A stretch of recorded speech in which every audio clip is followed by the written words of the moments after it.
Guys யாரெல்லாம் Saturday big pass பார்த்தீங்க அப்படின்னு சொல்லிட்டு மறக்காம கமெண்ட் பண்ணுங்க. ஏன்னா நானும் பார்த்தேன். விஜய் சேதுபதி சார் வந்து திவ்யா அவங்கள நல்லா வெள்ளுன்னு விழுத்தாங்க. ஆனால் என்னமோ எனக்கு மட்டும் தான் கஷ்டமாக இருந்துச்சு. ஏன்னே தெரில, எனக்கு அவங்கள ரொம்ப பிடிக்கும்.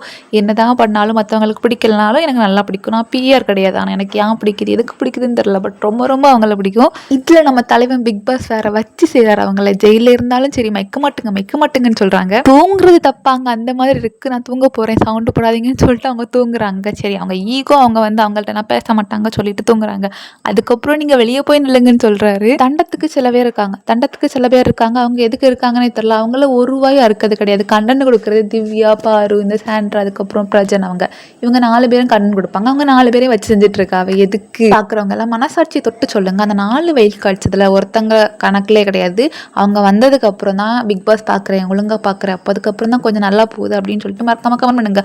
அவங்களுக்கு இவ்வளோ பனிஷ்மெண்ட். இன்னைக்கு எப்படி சார் ஆன்டி மாதிரி இருக்கிறேன்? ஆக்சுவலி ஐம் நாட் ஆண்டின்னு சொல்லாதீங்க ப்ளீஸ். என்கிட்ட ஒரு ரிங் லைட் கிடையாது. இந்த ட்ரைபேட் கூட என் ஃப்ரெண்டு தான் வாங்கி கொடுத்தது, நானாக வாங்கலை. ரீசெண்டாக எங்கள் ஊரில் சரியான மழை பெஞ்சிட்டே இருக்கு. ஸோ அதனால வந்து ரொம்ப மழை இருட்டாக இருந்துச்சு. வீட்டுக்குள்ளே லைட் போட்டாலும் அது ஒரு மாதிரி பிளர் அடிக்க மாதிரி ஒரு மாதிரி தான் இருந்துச்சு. நான் இந்த ஃபோட்டோலாம் நிறைய எடுக்கணும்னு நினச்சேன், எடுக்க முடியல, வீடியோஸ் எடுக்க முடியல. நான் போட்டிருக்கேன் இந்த சாரி வந்து எங்கள் அண்ணன் எனக்கு வாங்கி கொடுத்தாங்க. பெரியமாவோட பையன் அக்காவோட கல்யாணத்துக்கு வாங்கி கொடுத்தாங்க. எனக்கு சாரி கட்டுறது ரொம்ப பிடிக்கும். எனக்கு சாரி கட்ட தெரியாது. நான் சாரி ப்ளீட்டிங் கிளாஸ் வரைக்கும் போயிருக்கேன். ஆனால் இப்போ வரைக்கும் ஒழுங்காக ப்ராப்பராக ப்ளீட் பண்ண நான் கற்றுக்கல. ஏன் கற்றுக்கலன்னா, அங்கேருந்து எனக்கு கற்றுக்கிட்டேன் கொஞ்சம். ஆனால் வீட்டில் வந்து நான் ப்ராக்டிஸ்லாம் பண்ணல. ஸோ எனக்கு பறந்துட்டு, அதனால் இப்போ ப்ராக்டிஸ் பண்ணணும், மறுபடியும் ஹேண்ட்ஸ் ஆன் ப்ராக்டிஸ் பண்ணணும்னு சொல்லிட்டு நான் மறுபடியும் சண்டேலாம் இப்போ வந்து அயன் பண்ணி நானே உடுக்கிற மாதிரி பண்ணிகிட்ருக்கேன். என்னால் ப்ராப்பராக பண்ண முடியல, பட் ஒரு நாள் கண்டிப்பாக நான் ப்ராக்டிஸ் பண்ணி ப்ராப்பராக பண்ணுறேன்.